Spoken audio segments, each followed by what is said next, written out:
আসসালামু আলাইকুম। রান্না করতে আসলাম। তো আজকে রান্না করব, এখানে যে কই মাছ নিয়েছি, কই মাছটা পেঁয়াজ দিয়ে ভুনা করব। আর এখানে গরুর কলিজা নিয়েছি, কলিজাটা একটু আলু দিয়ে ভুনা করব। এই যে আলু কেটে নিয়েছি। আর এই কাঁঠালের বিচি দিয়ে রান্না করব।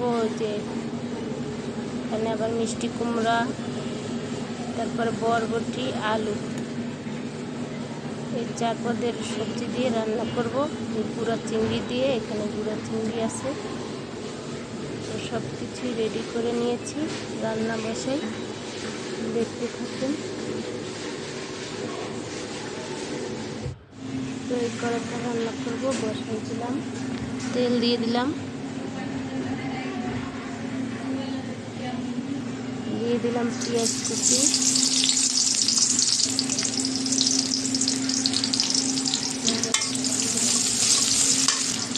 দিয়ে দিলাম গুঁড়া চিংড়িটা, সাগরের গুঁড়া চিংড়ি, ভালো করে দিয়ে ছাঁকনিতে কেটে নিয়েছিলাম। একটু হালকাভাবে ভেজে নেব পেঁয়াজ আর গুঁড়া চিংড়ি মাছটা। এই যে হালকা করে ভাজা হয়েছে, অল্প পরিমাণ পানি দিয়ে দিলাম, রসুন বাটা, সামান্য পরিমাণে আদা বাটা, মরিচের গুঁড়া, হলুদের গুঁড়া, আর দিয়ে দিলাম লবণ।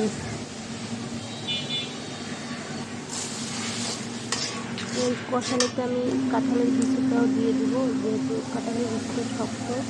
সব সবজি দিয়ে এই কাঁঠালের বিচিটা সিদ্ধ করতে সময় লাগবে। এই কষানির সাথে একটু সিদ্ধ করে নেব। ঢাকনা দিয়ে একটু ঢেকে রাখলাম, দিয়ে দিলাম নাড়াচাড়া দিয়ে দিব সবজি। সবজিটাও দিয়ে দিলাম এর সাথে, এটাও এখন কষাই নেব।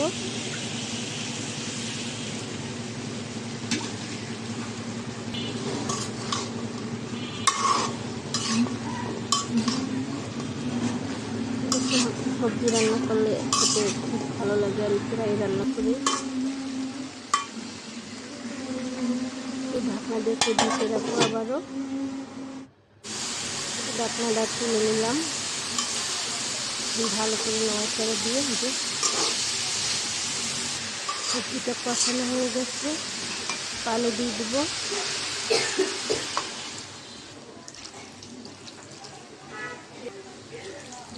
পানি মানে ঝোল।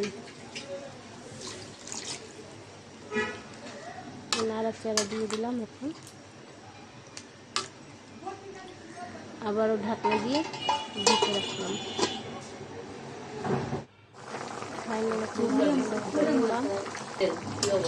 এরপরে নাড়াচাড়া দিয়ে একটু জিরার গুঁড়া দিয়ে দিলাম, জিরার গুঁড়াটা আগেই দিয়ে দিলাম।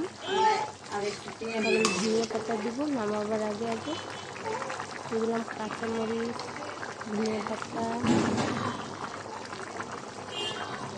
একটা নাড়াচাড়া দিয়ে দেবো সুন্দর করে।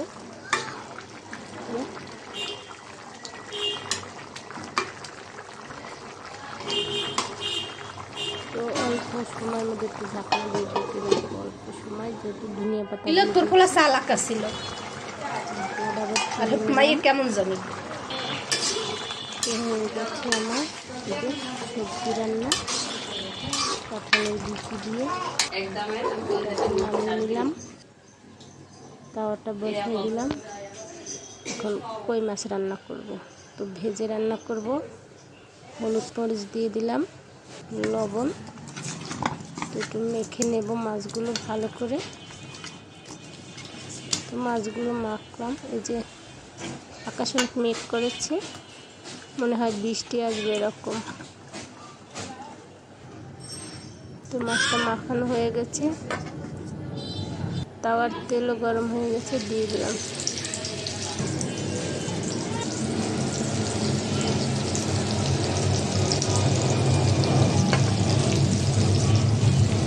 একে একে সব কই মাছগুলো তাওয়ায় দিয়ে দিলাম। বেশি ভাজবো না, একটু হালকা ভাজা দেব। তো চিপটা ভাজা হয়েছে, উল্টাই দেব।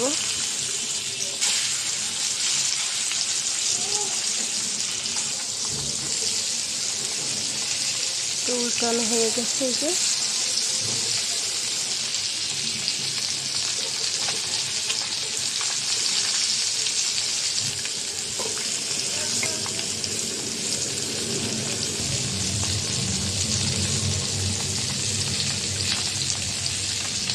মাছটা নামাই নেব। ভাজা হয়ে গেছে, কড়াইটা বসাই দিলাম। এই কড়াইটা কই মাছটা ভুনা করব। তেল দিয়ে দিলাম পেঁয়াজ কুচি। পেঁয়াজটা হালকা করে ভেজে নেব। হালকা করে ভাজা হয়েছে, অল্প পরিমাণ পানি দিয়ে দিলাম। রসুন বাটা, অল্পখানি আদা বাটা, মরিচের গুঁড়া একটু বেশি দেবো যেন কই মাছটা ঝাল ঝাল লাগে। হলুদের গুঁড়া, কাঁচামরিচ,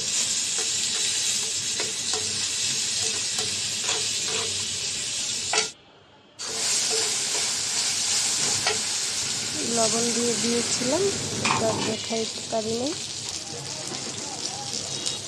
তো মশলা কষানো হয়ে গেছে, পানি দিয়ে মাছ দিয়ে দিলাম।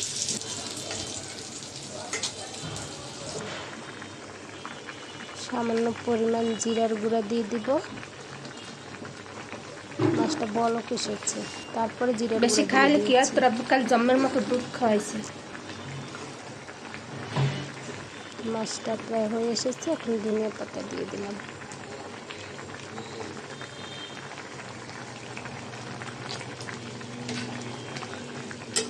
ধনিয়া পাতা দিয়ে হালকাভাবে একটু নাড়াচাড়া দিয়ে দিই।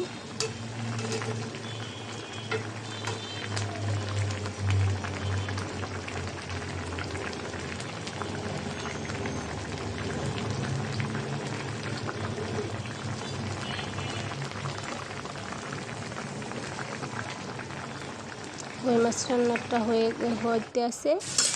এই পাশে চুলায় আমি এই যে কলিজার জন্য কড়াইতে পেঁয়াজ তেল দিয়ে ভাজা বসাই দিলাম। আর এদিকে যে কই মাছটা রান্না হইতেছে সিলিন্ডারে। লাইনের গ্যাস আসতে আছে অল্প অল্প, তাই ভাবলাম কলিজা বোনাটা বসাই দিই। তো মাছ রান্নাটা হয়ে গেছে, আর ফাঁকে দিয়ে কলিজাটা সিদ্ধ করে নিয়েছিলাম, পানি জড়াই ভালোভাবে ধুয়ে নিয়েছি। তো কলিজা বোনার সাথে যে মশলা দিয়ে দিলাম, আদা বাটা,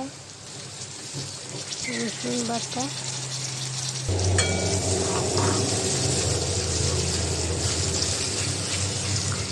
একটু তেলের সাথে ভেজে নিলাম নাড়াচাড়া দিয়ে। এখন হলুদ মরিচের গুঁড়ো দিয়ে দিব, লবণ, হলুদ, মরিচ।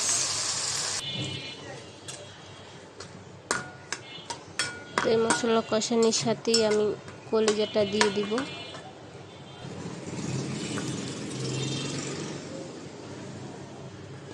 ভালো করে নাড়াচাড়া দিয়ে ঢাকনা দিয়ে ঢেকে রাখবো। তো এভাবে করে কলিজাটা আমি দুইবার কষাই নিয়েছি। এই যে কষানো হয়েছে অনেক সুন্দর করে। এখন আলু দিয়ে দেব।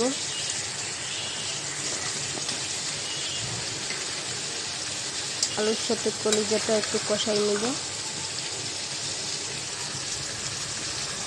এই যে কষানো হয়ে গেছে, পানি দিয়ে দিব।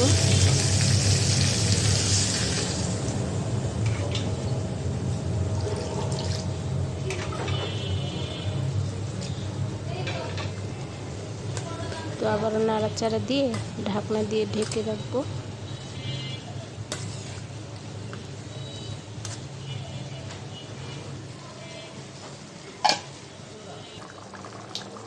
তো ঢাকনাটা তুলে আবার একটু নাড়াচাড়া দিয়ে দিলাম। বলক এসেছে,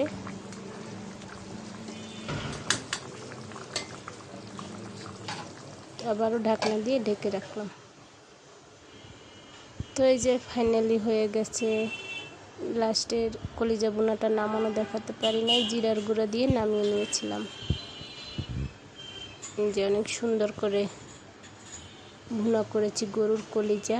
আর এই যে সবজির কালারটা অনেক সুন্দর হয়েছে। আর কই মাছ তো দেখাইছি, ভুনা করেছি। তো আজকে এই পর্যন্ত, সবাই ভালো থাকবেন। আল্লাহ হাফেজ।